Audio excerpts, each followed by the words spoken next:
why the reaction has been the way it is. Historically, I have never really been all that down on AI. I get the A Deadlock, vagy Deadlock, ugye? Ez kurva jó játék. concerns. I share in a lot of them. I mean, I really do not like what they've done to the consumer hardware market, but at least we have Jeff Bezos coming out saying that we don't even need to own PCs in the future. But I always thought it was something that was just going to run its course. It's going to find its uses. It's going to become a tool that people can use, not something that is going to be world ending. It's not going to replace everybody or much of anything, but it's also not going to be something that's entirely useless. But see, the problem is tools, they're not flashy enough. They don't get the investors. Ez totálisan használhatatlan, ez nem is az, hogy használhatatlan, teljesen fölösleges. De szóval majd a képeken úgy is látni fogjátok ti is, nem tudom, hogy néztetek-e már videót erről, vagy képeket, hogy nagyon durván megváltoztatja a dolgokat. Salivating. They don't send your stock prices to the moon. No, what does is complete replacement, world-changing implication. Nem, a Deadlock még mindig nem jelent meg, de lehet rá izét kérni. Invite-ot. Hogyha fölmész a Deadlocknak a beszélgetéseihez, a discussionbe ott egy csomóan írják azt, hogy csak vegyél fel ismerősnek, és küldök neked invite-ot. Szóval ilyen invite alapú a Deadlocknak a bétája jelenleg. De konkrétan egy kész játékról beszélünk, szóval, hogy így figyelj, megy a játék. Mármint kurvára megy a játék.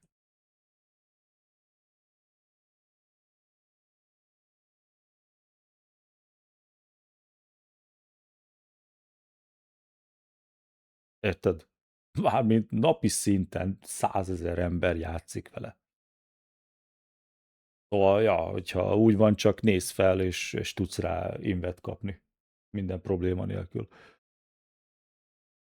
Science fiction made real, and that's exactly what these guys have been selling since day one. Sam Altman promising the age of abundance, the end of disease, PhD level expertise for everybody. Dario Amodei saying that AI is going to eliminate 50% of white collar jobs. Jensen Huang also agreeing with that and pushing that stuff further. It just makes the average person cringe, but it makes every investor's heart sing. And az elkerülhetetlen, hogy az AI valamilyen formában biztos, hogy ott kell, hogy legyen mindenhol. Mint hogy ott lesz. Igazából, hogy ja, ezzel együtt kell élni. Baj nincs. Még. Egyelőre. Csak ne nevezzenek el egy AI-t majd T600-asnak. Vagy T800-asnak. For whatever reason, it's just been working. They've got over $1.7 trillion raised in data centers that are being thrown across the world at an unhinged rate.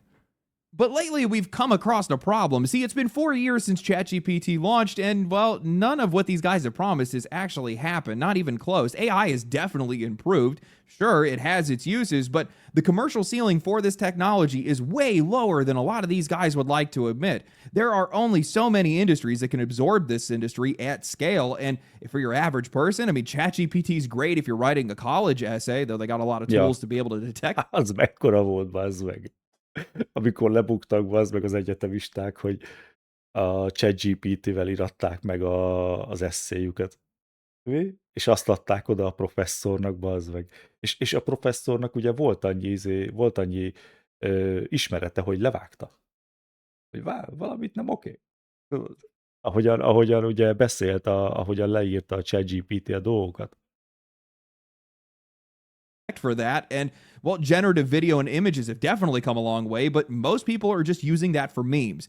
That's it. $1.7 trillion for Agartha memes.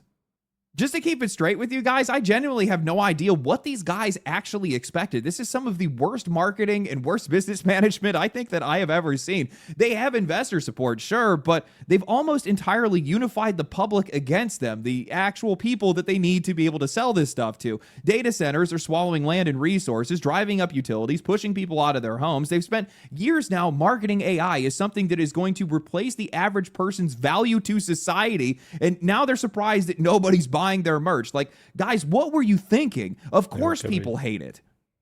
And the numbers paint a very painful picture. Only 3.3% of Microsoft 365 users are actually paying for Copilot. ChatGPT subscription growth in 2025. Ez is egy olyan dolog, bazd meg, hogy nem tudok vele mit csinálni.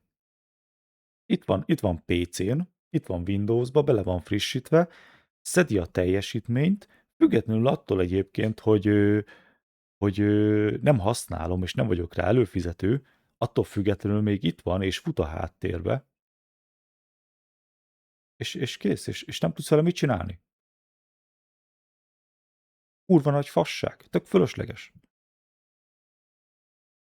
Was only 5%, with OpenAI projecting a $14 billion loss in 2026.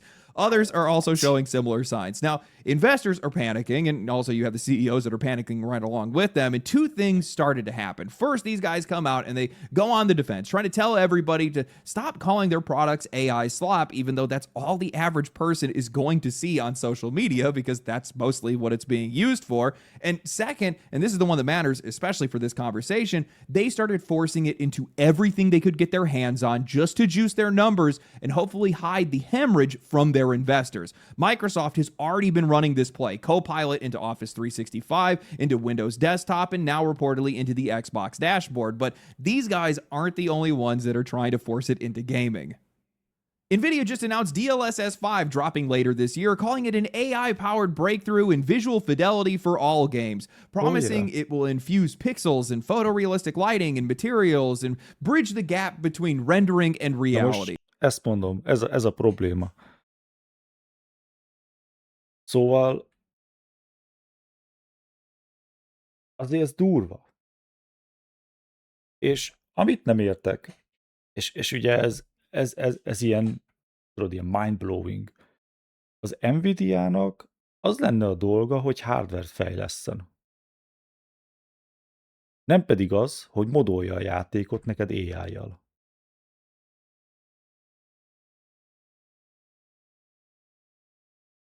Ez ilyen egyszerű.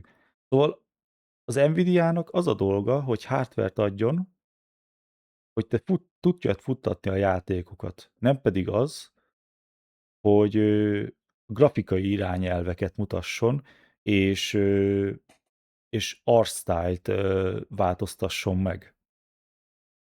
Mármint ennek semmi értelme nincs, hogy ilyen módon megváltoztatja az AI, érted, az Nvidia a játéknak a grafikáját. Ez kőkemény konkrétan, kőkeményen az Nvidia az AI-on keresztül neked modolja a játékot.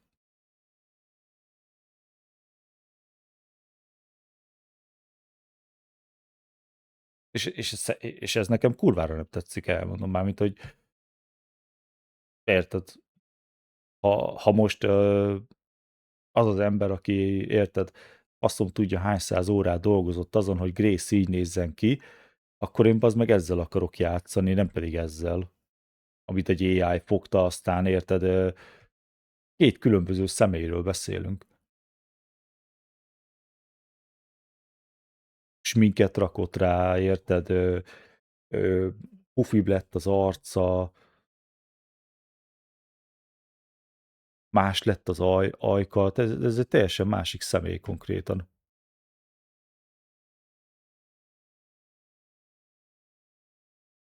It's a new layer that's now being added into their existing suite of AI tools like frame generation or super resolution, two technologies that, at least in my experience, have mostly just created more problems. Digital Foundry ran a hands-on exclusive that felt like it was more or less written by NVIDIA's marketing department. The whole thing was just wall-to-wall praise, while everything that these guys were showing, it was essentially just the Instagram AI model filter some guy in India. Ez nagyon kemény, bazd meg. Szóval az embereknek szerintem kb. A 99%-a le se vágja, hogy TikTokon meg AI-on egy indiai csávó, bazd meg AI segítségével adja el magát egy fehér szőkenőnek kiadva. Bazd meg. Szóval szerintem, ja, így az emberek 99%-a le se vágja, hogy egyébként a pénzét olyan indiaiaknak donételi el, akik AI-jal kutatják az OnlyFans-t, meg az Instagramot, meg a TikTokot. Ja, cica. Amúgy igen, hello, szevasz. Mondjuk, ettől függetlenül nekem még mindig van faszom, mert a Twitch-en, a leírásban nekem ott van az Instagramom, ahol van profilképem. Szóval érted? De amúgy igen, van benne valami. Using to scam people out of money. They're trying to blow your mind by showcasing how it transforms Grace from Resident Evil 9 into the same smoky-eyed woman that we have seen. Meg nem is így néz ki a Resident Evil 9. Szóval most érted, úgy próbálják reklámozni ezt az AI-t, ezt az AI filtert, hogy lehúzták a grafikát low-ra, kikapcsoltak minden opciót, reflection-t, meg ray tracinget, aztán nézd, ilyen jól néz ki az AI. Kurvára nem így néz ki Grace a játékba, főképp itt, mert itt esik az eső, ugye nem is látszik, hogy nedves lenne a bőre, meg ilyesmi. 1,000 times, and also how it turns a 15-year-old student in Hogwarts Legacy into a Na, hát itt 40-year-old man.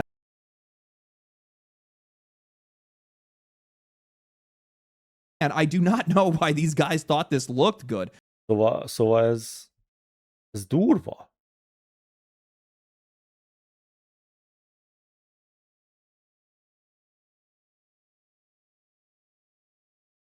És az a baj az AI-jal is, ugye, hogy nagyrészt minden ugyanúgy néz ki.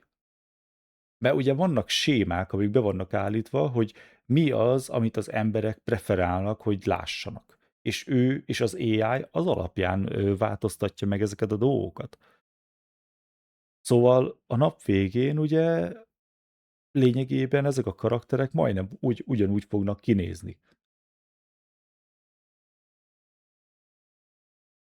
The reaction is about what you would expect. Everybody hates it. Social media was flooded with RTX on and RTX off memes almost immediately. People were ironically using AI to dunk on AI, which kind of feels like its highest calling right now. And then you also had the usual handful of AI profile picture guys that are telling everybody that they're complaining over nothing, that this is a generational leap, that we just jumped 3 generations overnight. Now, I will say that NVIDIA claims that DLSS5 is fully developer controlled, that they can dial things up or dial things down, they can tune it for whatever they're looking for, and in theory, that means that these developers can limit it to something reasonable, like improving environmental lighting, rather than trying to retexture every environment or everything into a damn fever dream. Nekem a legnagyobb problémám itt azzal van még mindig, ugye, hogy megváltoztatja ugye a grafikai irányelvét egy olyan terméknek, amin valaki dolgozott. Szóval, érted, ha te rajzolsz, érted egy, mit tudom én, bármilyen képet, ugye te se akarod, azt gondolom, hogy az AI jöjjön és kijavítsa azok a dolgokat, amiket ő úgy gondol, hogy egyébként ettől jobb lesz. Itt ugye nekem így ennyivel van problémám ebből. Ugye én nem vagyok AI ellenes, mert én minden nap használom az AI-t jóformán. Meg nem is tudod nem használni az AI-t, mert például a Google is ezeket a dolgokat bazzeg, nem úgy kitalálja, hogy én erre akarok gondolni. Ezt is AI-jal csinálja. Csak itt azért kőkemény art design változtatásokról van szó.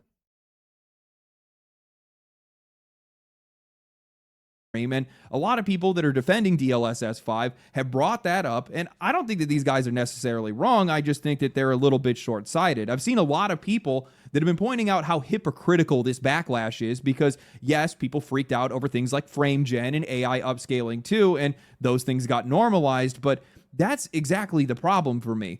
None of this stuff should be normalized. These games should be built from the ground up, optimized natively with minimum reliance on these superficial. De ugye pont ezt hoztam fel példának, hogy Grace nem így néz ki a játékban, hogyha fel van húzva a grafika.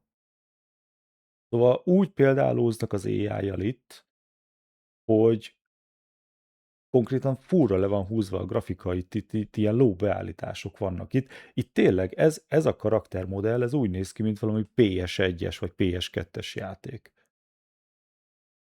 De nem így néz ki a játékba, ugye Grace? Hogyha fel van húzva a grafika a maxra. Ja.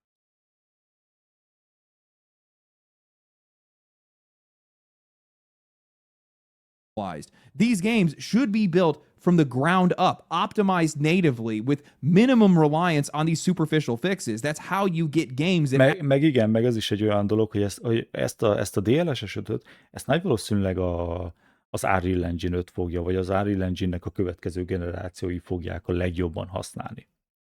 Mert valljuk be őszintén, ma már a fejlesztők egyszerűen nem értenek ahhoz, hogy kell játékot fejleszteni. Szóval meg lehet nézni azt, hogy a Witcher fejlesztő is, ugye a CD Projekt Red, ott hagyta a Red Engine-t, és átállt Unreal Engine-re. Szóval azok az emberek, akik annó kifejlesztettek egy jó engine-t, ami jól működött, mert valljuk be őszintén, a Witcher 3 a mai napig simán hoz akár egy 2025-ös, 2026-os grafikai szintet. Szóval azok az emberek, akik annó kifejlesztettek egy engine-t, és dolgoztak azzal, azok ma már nincsenek a cégnél, azok ma már nincsenek ugye a fejlesztői érába, és hát ugye a legegyszerűbb dolog ilyenkor hozzányúlni az enginehez, ugye az open source Unreal Enginehez, amit konkrétan ugye 5 fős indie fejlesztő cégek is probléma nélkül tudnak használni. Akár, érted, te, én, akárki. És meg lehet nézni például a Claire Obscure-t, ami ugye remek játék lett. És konkrétan, érted, $10 millió fektettek bele. Nagy valószínűséggel azért sikerült ilyen olcsón megcsinálni a játékot, mert nem kellett saját engine-t fejleszteniük.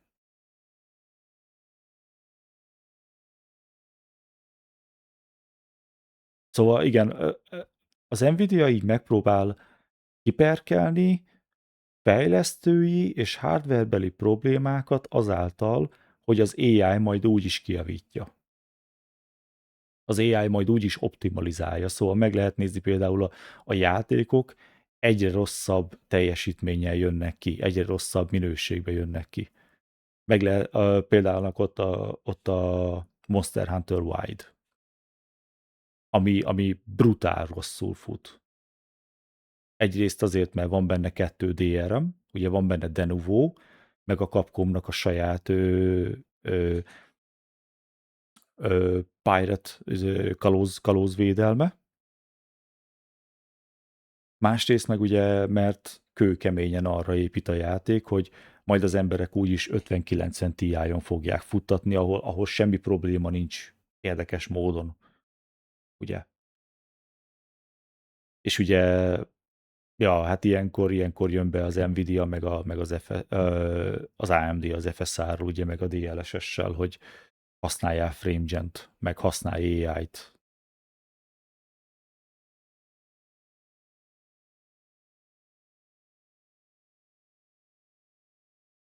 Igen. Amúgy igen. Lassan tényleg itt tartunk. Mondom, ilyen disztópikus future-ba, ez meg ilyen disztópikus jövőképünk lesz lassan tényleg, hogy ne kérdezősködj, csak vedd meg. És legyél izgatott a következő product miatt. Vedd meg a jelenlegit, és várd a következőt, hogy azt is megvehesd. Ja. actually look good and run well. What's funny is we're talking about the games industry, the same industry that is hyper optimized to do the exact opposite. Minimum Itt a viable Monster product, cut Hunter every single corner they can. Nem hiába mutatja a Monster Hunter Wilde-ot. Ship that game even if it's not finished and, well, extract as much profit from as little effort as possible. So sure, right now these guys are going to be showing you DLSS5 where it's on existing games which makes it really easy for them. And maybe a couple people are going to think that it looks cool. But the real question that you need to be asking is what gets built with this in mind from day one? Now, the funny thing is, we already know the answer to this. Monster Hunter Wilds was developed with frame gen and upscaling baked in. The developer marketed that way. They recommended these tools to their users for the game to be able to reach its full potential, and that game shipped as a performance nightmare that took Capcom a better part of a year to be able to fix. Now, ironically, Digital Foundry, the same people that are out here seal clapping for DLSS5, they covered that disaster in their own performance breakdown, and they blamed Capcom's reliance on those tools. Like, what are we doing here? When publishers have an AI solution to hide behind, they're going to use it as an excuse to ship something that is unfinished. It happens every single time. Ezt mondom, a Capcom is ezt mondja. Ne foglalkozz azzal, hogy fut a játék, az AI az majd úgy is megoldja neked.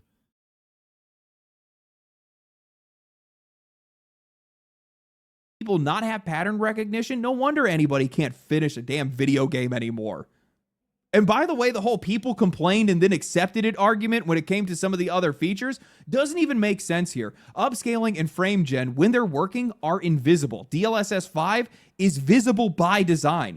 That is the entire pitch. It's supposed to make the games look better. Ez a probléma, hogy amúgy most mit tudsz csinálni, érted? Tényleg az optimalizáció az olyan, amilyen. Nem tudsz a fejlesztőkkel mit csinálni. És a DLSS meg a FrameGen egyébként basszus, annyit fejlődött az elmúlt 2 évben, hogy szó szerint észre se lehet venni, hogy mikor van bekapcsolva, vagy mikor nincs. De ez kőkeményen látszik. Ezt mondom, itt kőkeményen modolja neked az AI a játékot. Better, at least from their perspective. And this isn't people asking you to accept a performance tool that's going to be running quietly in the background. No, they're asking you to look at a different game and call it better.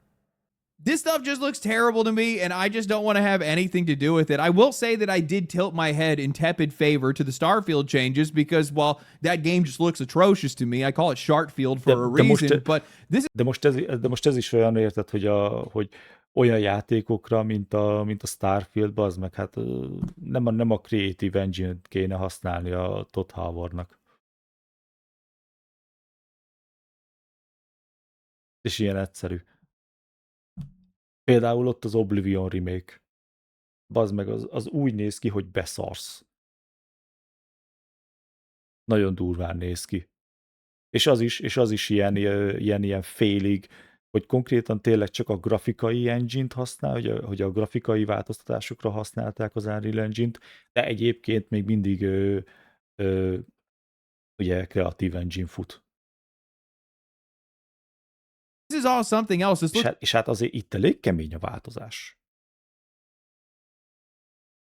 Szóval ezt mondom, hogy nem az AI-nak a dolga lenne az, hogy a játékfejlesztőknek a hibáit, vagy a töketlenségét kijavítsa.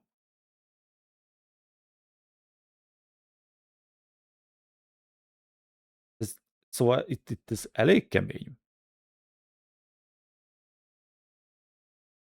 Arról nem is beszélve, hogy megint egy olyan dologról beszélünk, ami a játékélményt nem javítja. Mert ettől függetlenül a játék még mindig szar. Attól függetlenül, hogy néz ki, szóval az, hogy látom a tökömet a pocsolyába alattam, attól nem lesz jobb a játék. Erre talán a legjobb példa ugye az Undertale, ami egy pixel art játék, kurva szórakoztató, rohadt jó sztoria van, jó zenék vannak benne, és egy oldalnézetes side-scroll pixel art játékról beszélünk. Ahhoz, hogy ez a játék jobb legyen, kell arra bármilyen AI filter? Kurvára nem. Az, hogy ez a játék jobb lesz, attól, hogy van rajta AI filter? Kurvára nem. looks like one of those "here's my game" AI fever dream posts that I see on Twitter every single week. Like the guys that are on there, like, "Look, I fixed your video game character," those kind of posts. And what kills me is that Digital Foundry explained exactly why. They said that this technology is predicting the intent of the original artist, which is why once this filter goes on, Resident Evil doesn't look like a Capcom game, and Hogwarts Legacy doesn't look like Hát Hogwarts Legacy. most úgy őszintén, ez az Assassin's Creed Shadow.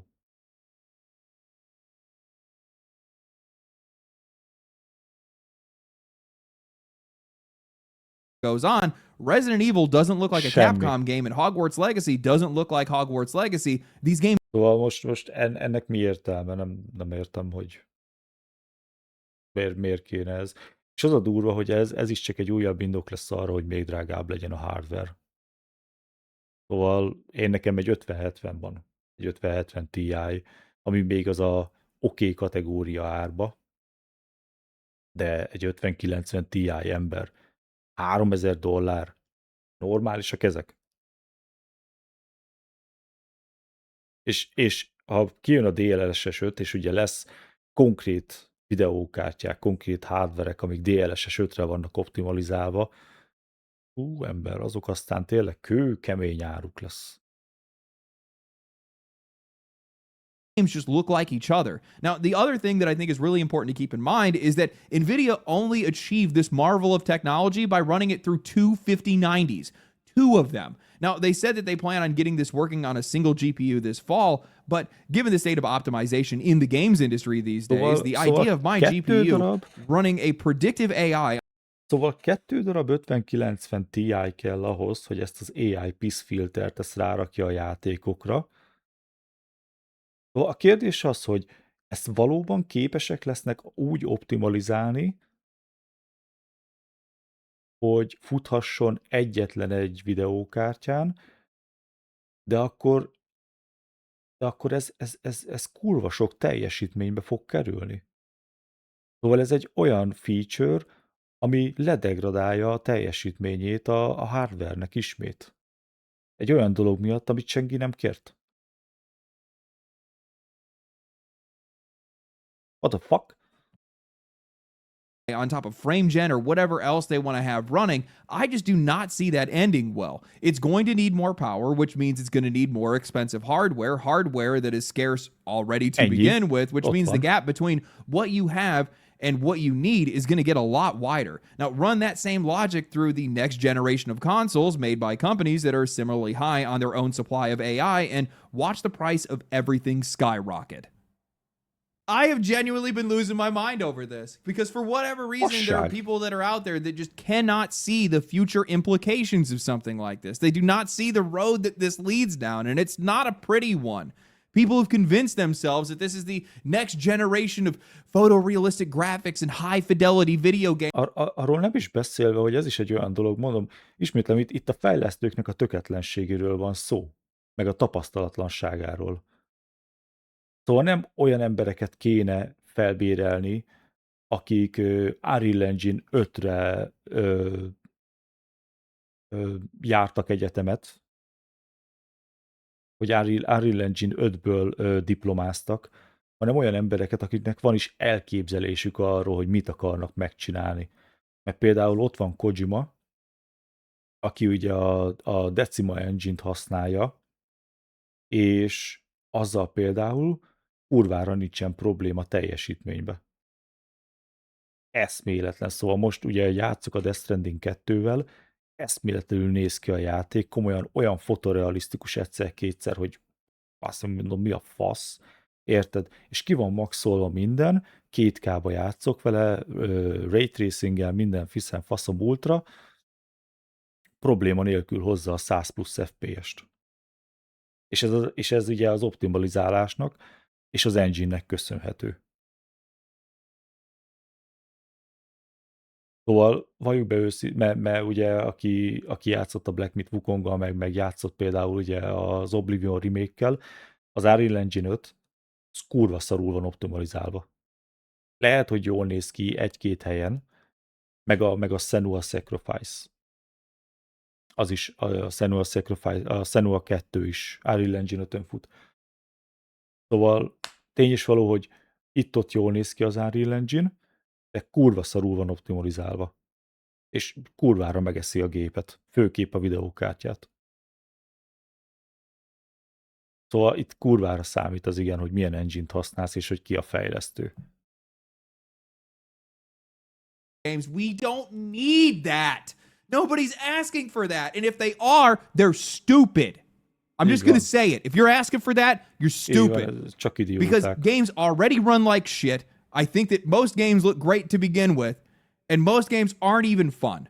Why don't we solve those issues and also the pricing problem? Hát igen, ugye ez a kérdés, hogy mit szeretnél, egy quality játékot, vagy pedig egy olyan játékot, ami gyorsan kijön.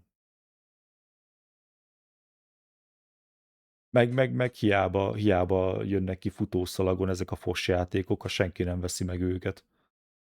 Hiába használnak ilyen-olyan technológiát, érted, ha szarok az eladások.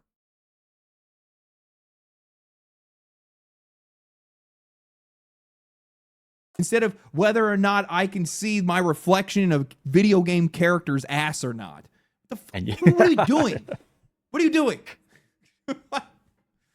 Like, all this is going to do is just lead to worse games. That's all it's going to do, because these companies are just not going to see the value in talent anymore, because they believe that they're going to be able to mask the lack of talent with a tool, and then they're going to walk around and they're going to start selling you games that are not what they actually are. It's just going to be Watch Dogs 2. Semmire nem fogják használni ezt az egész AI filtert, csak arra, hogy elrejtsék a fejlesztőknek a tapasztalatlanságát.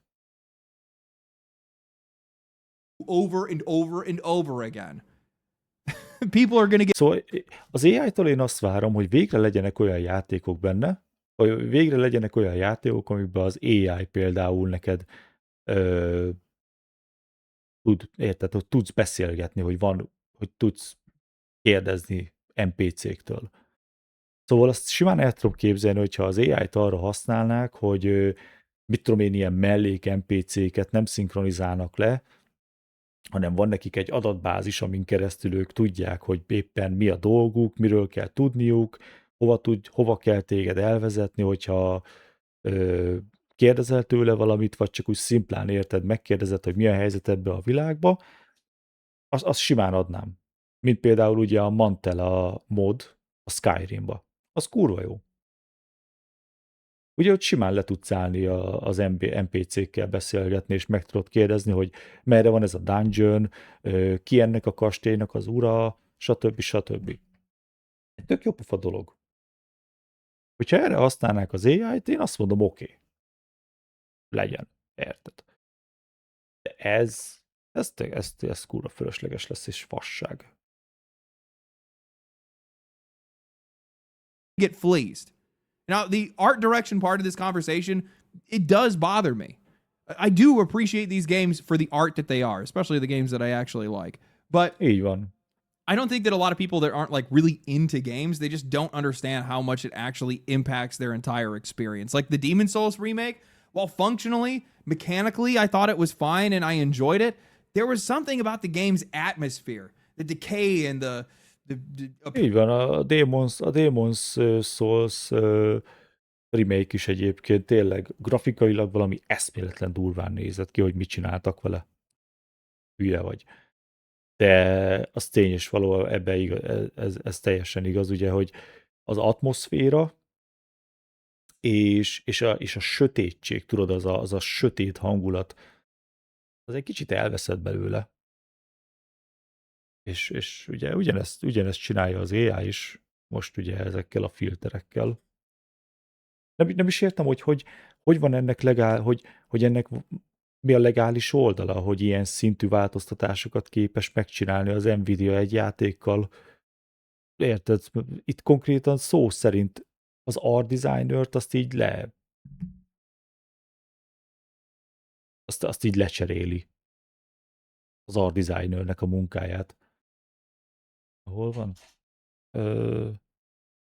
VR chat. Mi az?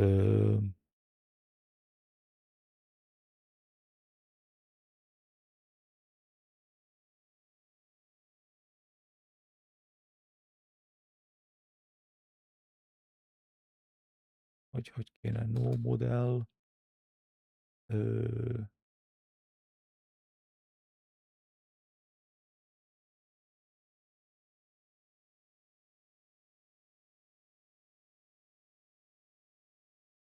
hol van bazzeg? Van a VR chatbe,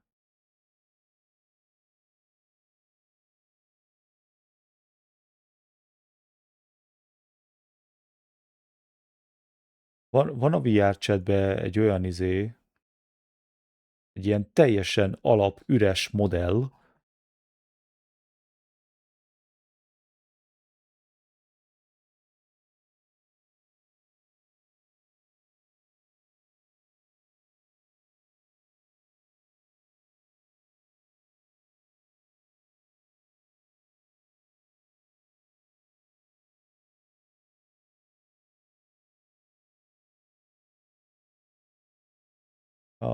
valami ehhez hasonlóan néz ki.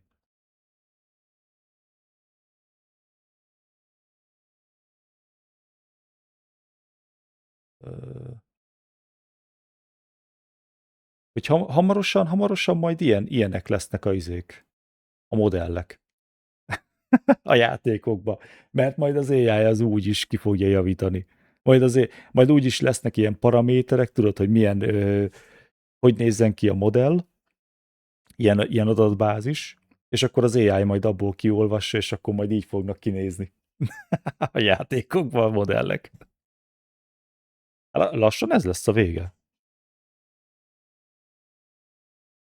Oppressive atmosphere that game had that was just ripped out of it. And the reason why is it was because it was other developers that were interpreting somebody else's intent. That's what DLSS5 is doing. It's the whole point of it. It's the whole pitch. It's just predicting what the artist wanted to do and taking it the rest of the way.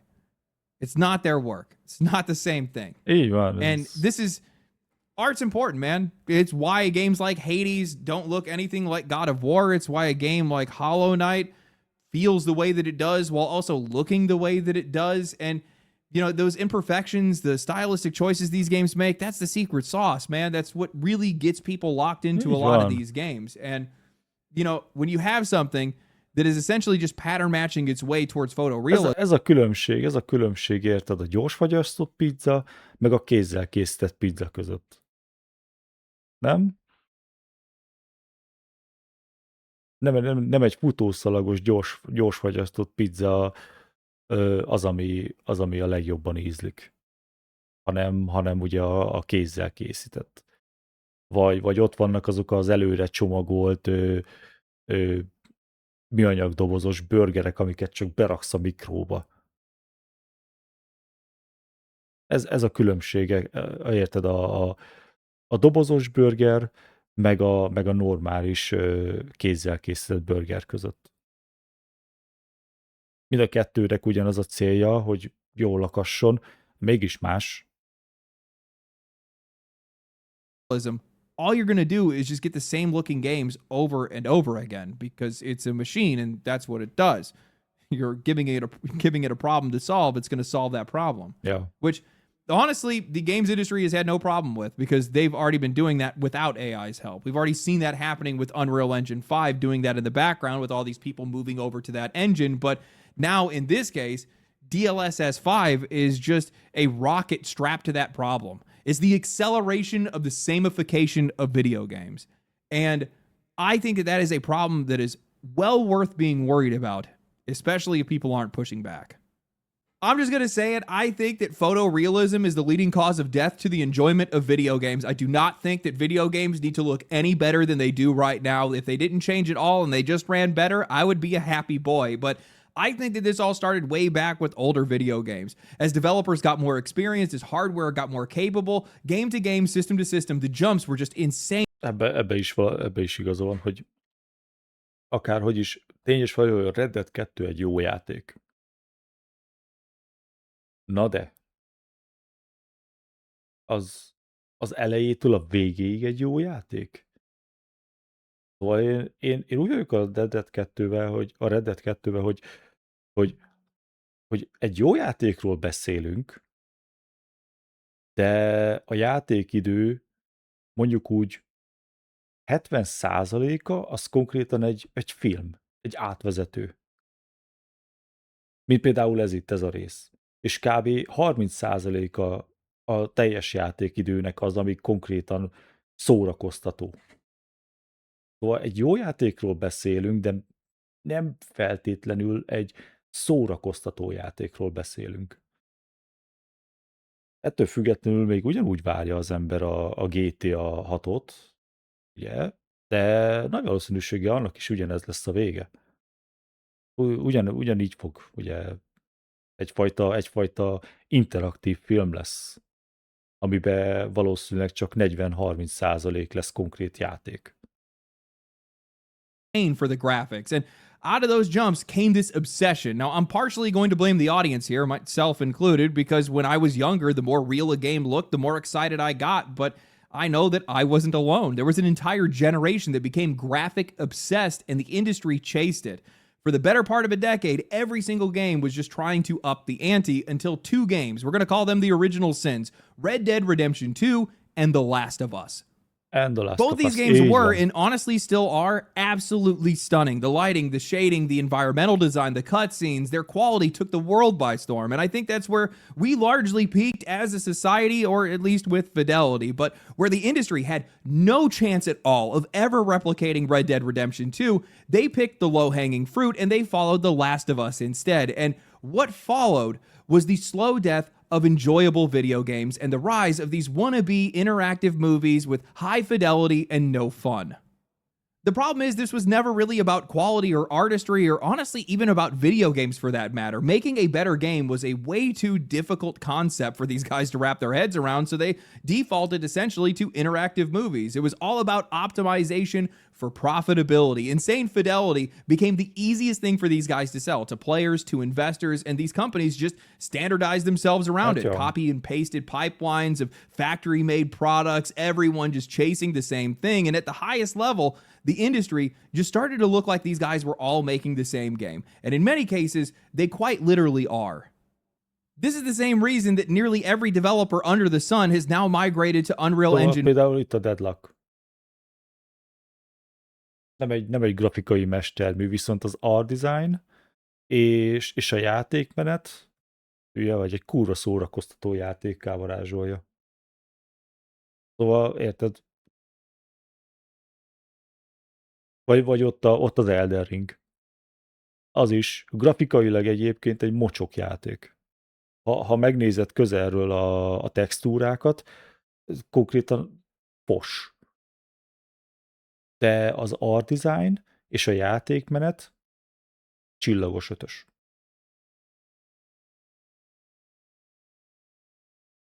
And 5, it takes the weight off of their shoulders. There is no need for them to develop their own engine, no need for engineers that need to be around to maintain it. It's much easier to onboard and replace developers, and they have a full suite of tools that are built in specifically for these guys to be able to cut corners. DLSS5 is just a giant leap further down that exact same road, a predictive AI-driven pattern matching layer for photorealism draped onto everything that it touches, and it's just going to accelerate all of this sameness that's already killing the industry at the top level.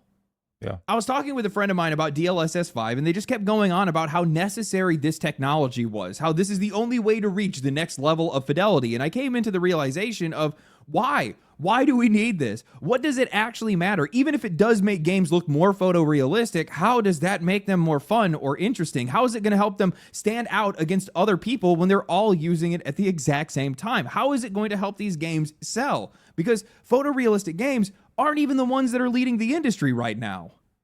Last year's biggest breakout hits were Schedule 1, Peak, Escape from Duck-Off, Hades 2, Donkey Kong Bonanza. Hát tavaly konkrétan érted, az indie játékok hülyére verték a piacot. Hát a Clair Obscure is indie. Konkrétan tavaly az indie játékok azok meg az aranykorukat élték. This year, Marathon just got lapped by Slay the Spire 2, and while Battlefield 6 and Monster Hunter... Várjál, bazzeg, tényleg ezt is megmutatom. Hát... Szóval ez a maratonnak a numberje, Slay the Spire 2.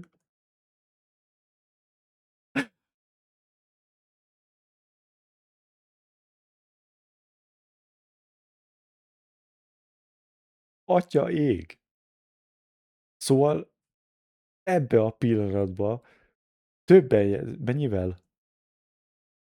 4-5-5-ször többen játszanak a Slay the Spire-rel, mint a maratonnak a peakje volt.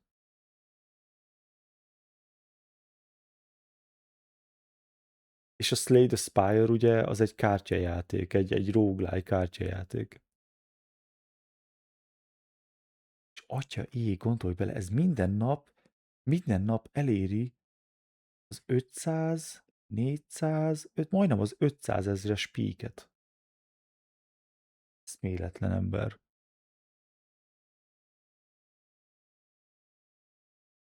Wilds were two of the biggest sellers in 2025. Both of those games shipped broken or hollow, high fidelity, low substance, and neither one of those games held on to their audiences. Which honestly, I feel like that's the most damning part of this story. This whole obsession with realism hasn't just become a marketing crutch for a lot of these guys. I think it's just making games flat out worse. Somebody say that's not realistic, and you're like, okay, what does that have to, like, explain to me why that's interesting, because in the real world, I have to write up lists of stuff I have to go to the grocery store to buy. And I've never thought to myself that realism is fun. I go play games to have fun. Not everything needs to be perfect. Not everything needs to be realistic. The one thing that is paramount to any... Erre mondom azt, hogy egy normális ember az valószínűleg inkább fant keres, mint sem azt, hogy mennyire csillog a töke a karakternek. Szóval értem én, hogy valaki ezt szereti, valaki azt szereti, de érted, szóval ja. Például ott a Megabong. Érted? Az is egy pixeles játék, az is egy pixel art játék, egy 3D pixel art játék. Hülye vagy. Elmondom neked.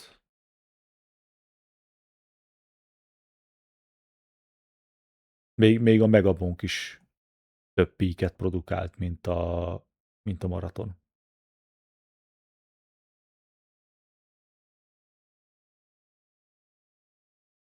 Game's success and enjoyment is whether or not that game is fun and whether or not it has its own identity. So when I see a lot of these games that are trying to look the same and do the exact same things, it just makes me believe that that concept is just entirely lost on modern game design. Gabe in that clip is specifically talking about mechanical realism, but that mentality flows into everything that these guys do. Their art direction, their design philosophy, the whole entire thing. Valve does not care about what a game looks like. They care about what that game does for the player. Because to them, reality isn't fun, but they think that games are supposed to be fun.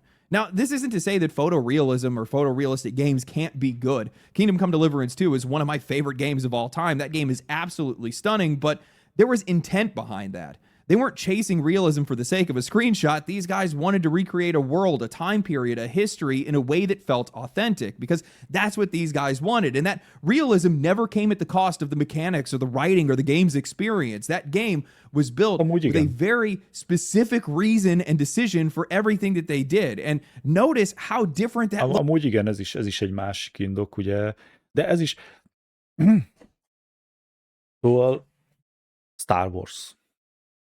Ugye csak a gyenge elmélyű embereket lehet befolyásolni. Szóval annó ugye a PS4 ideje alatt mindenhol azt hallottad, hogy 2K, 4K, 1080p, 60 FPS, minden 60 FPS volt, minden 60 FPS-nek kell lennie.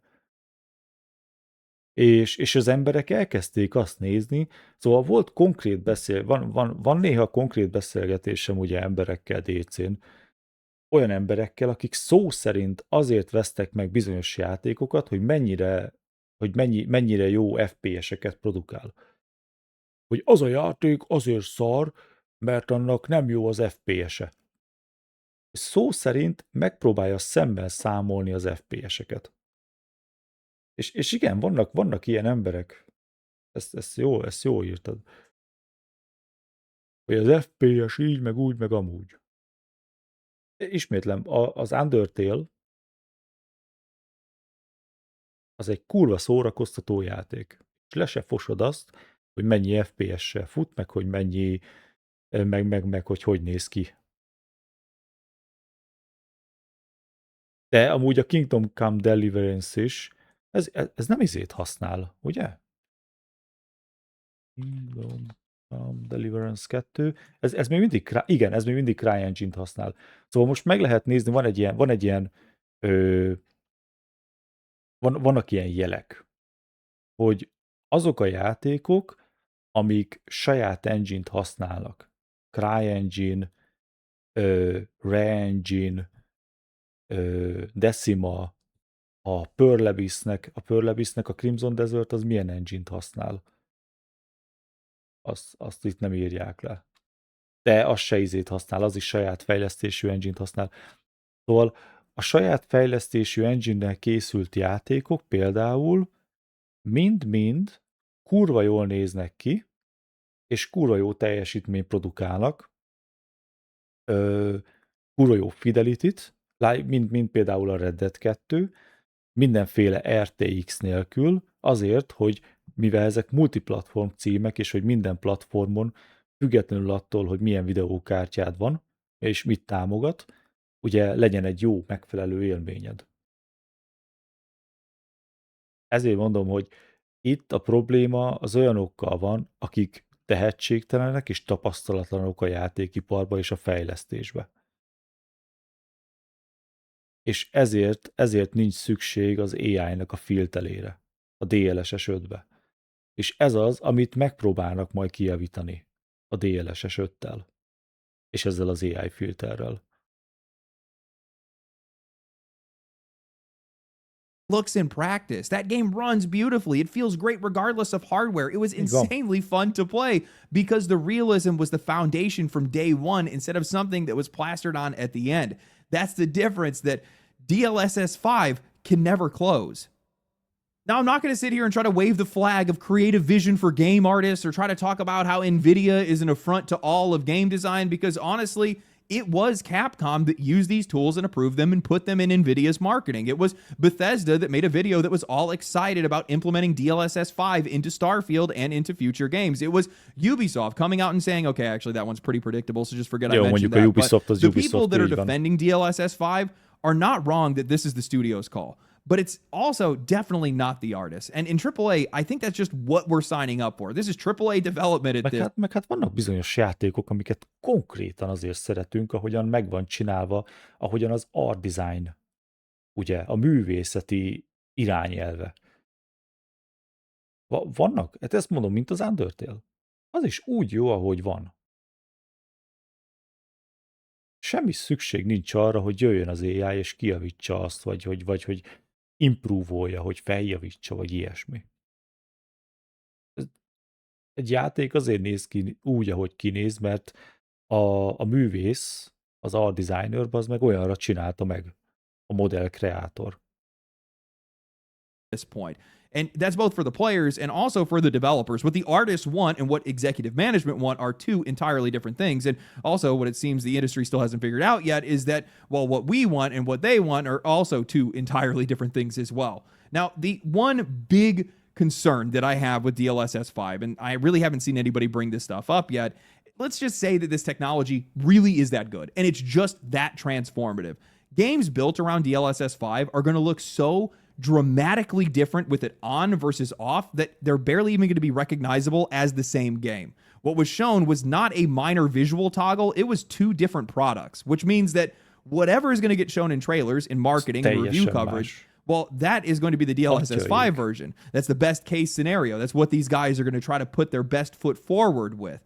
And that is going to fall short by a significant amount from what players are actually going to get their hands on, the vast majority of players. Now, we have already seen marketing versus reality be an issue in the games industry forever, but this industrializes it at a level that we have never seen before. And under that is going to be a much quieter problem. Now, you have a hard line between players who can afford the hardware to run this and players who can't. And the game that those two groups are playing are genuinely not the same game. That gap has always existed to some degree, but now it's intentional, and I don't think people are going to like it. So where do I think this is all going? Well, I think that DLSS5 is coming out no matter what. That's pretty much written in stone. And I also think that these studios are going to use it regardless of what anybody else thinks, and they're going to use it to varying degrees depending on studio to studio. The problem is that I think that because of how aggressive this tool seems to be, that all it's going to do is it's just going to make more of these games look the same. These guys are just stuck in a state of visual entropy that they cannot escape. All of their energy is going to how these games És look. igen, és ugye ne felejtsük el, hogy az AI-nak a válasza, meg az AI-nak a működése, az kurvára függ attól, hogy milyen paramétereket adnak meg a fejlesztők, az AI fejlesztők. Szóval az AI nem fogja szimplán kitalálni azt, hogy most oké, ennek a karakternek így kell kinéznie, mert most én azt úgy gondolom, hanem van egy paramétere, hogy mitől hogy mitől érzik azt az emberek, hogy ez most jól néz ki. És az alapján fogja megváltoztatni, ugye. Arról, és a másik dolog, ami talán a legfontosabb, hogy az AI-nak kurva nagy befolyása van, a politikának kurva nagy befolyása van arra, hogy az AI éppen miként reagál. Szóval erre talán a legjobb példa, amit már egyszer-kétszer ugye mutattam. Itt nincsen. Én nem is használom már a ChatGPT-t. ChatGPT-t azt jóformán csak arra hozom ki, hogy megmutassam ezt. Van egy japán szó, amit ugye arra, hogy push rohany, amit úgy mondanak, hogy nigeró, ugye?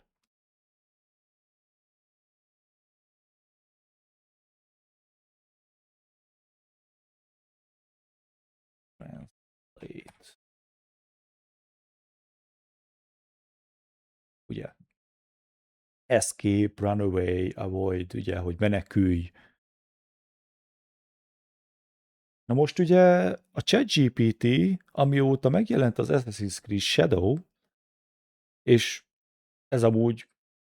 ezt amúgy saját tapasztalat, ugye, szóval az Assassin's Creed Shadow megjelenése előttig simán be tudtad írni, és meg tudtad kérdezni a ChatGPT-t erről.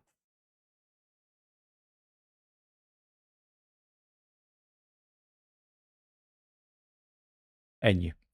Most már semmit nem ír. Azt gondolja, hogy én a feketékre használatos sértésre próbálok utalni.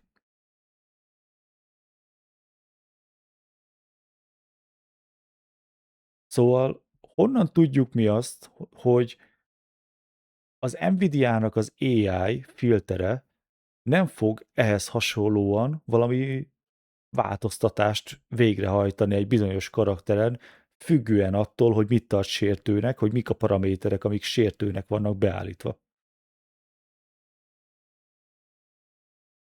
Ez csak egyfajta saját gondolat, de ez a fajta AI filter nem elképzelhetetlen, hogy valamilyen formán majd cenzúrázni fogja a dolgokat a játékokba. Vagy a tartalmakba, amiről ugye az AI úgy gondolja, hogy ez a sértő.